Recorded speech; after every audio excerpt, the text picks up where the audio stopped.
അടുത്തത് കന്നിക്കൂറാണ്. ഉത്രത്തിൻ്റെ മുക്കാലും അത്തവും ചിത്തിരയുടെ 1ഉം 2ഉം പാദങ്ങൾ ചേർന്നതാണ് കന്നിക്കൂറ്. കർക്കിടകത്തിലെ വ്യാഴവും അതുപോലെ തന്നെ 11ാം ഭാവപതിയായിട്ടുള്ള ചന്ദ്രൻ്റെ അനുഗ്രഹങ്ങളും ഉള്ളതുകൊണ്ട് ലാഭിക്കാനുള്ളവ ലഭിക്കും. ജോലിയിലും മറ്റുമൊക്കെ ദീർഘകാലമായിട്ടുള്ള നേട്ടങ്ങൾ ഉണ്ടാക്കാനുള്ള ശ്രമങ്ങളും അത് നേട്ടങ്ങളുണ്ടാവും.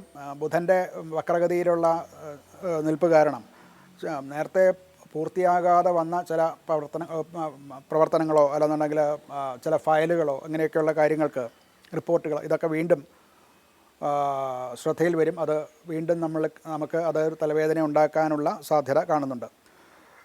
നിങ്ങളുടെ മേലുദ്യോഗസ്ഥന്മാരും മറ്റുമൊക്കെ അത് വിലയിരുത്താനും അതിൽ നിന്ന് കൂടുതൽ നമ്മളോട് ചോദ്യങ്ങൾ ഉണ്ടാകാനും സാധ്യത കാണുന്നുണ്ട്.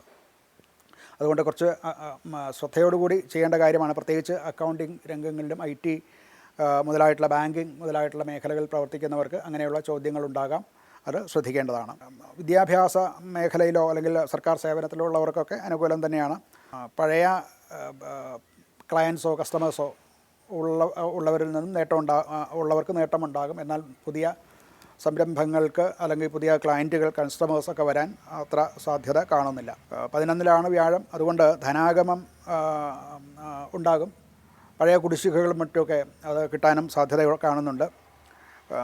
ദീർഘകാലമായിട്ടുള്ള സാമ്പത്തിക കരാറുകളും ഒക്കെ ഇപ്പോൾ അത് ഒരു കരാറിലേക്ക് ഒപ്പിടുക മുതലായിട്ടുള്ള കാര്യങ്ങൾ ഇപ്പോൾ ചെയ്യാതിരിക്കാൻ, ഈ ആഴ്ച ചെയ്യാതിരിക്കാൻ പ്രത്യേകം ശ്രദ്ധിക്കേണ്ടതാണ്. ദീർഘകാല അടിസ്ഥാനത്തിലുള്ള ഇൻവെസ്റ്റ്മെൻറ്റ് ഗുണം ചെയ്യുകയും ചെയ്യും. ആരോഗ്യം പൊതുവേ മികച്ചതാണ്.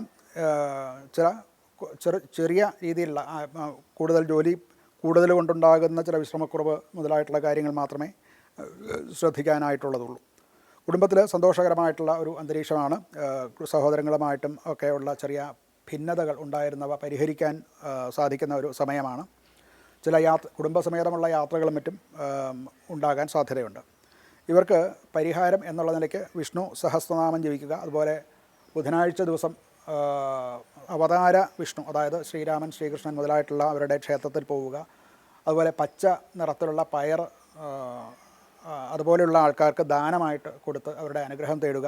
പശുവിനെ തീറ്റുക, പശുവിനെ പച്ചപ്പുല്ല് കൊടുക്കുക. ഇങ്ങനെയൊക്കെയുള്ള കാര്യങ്ങൾ നടത്തുന്നത് വളരെ ഉത്തമമായിട്ടുള്ള ഗുണങ്ങൾ പ്രദാനം ചെയ്യാൻ സാധിക്കുന്നതാണ്.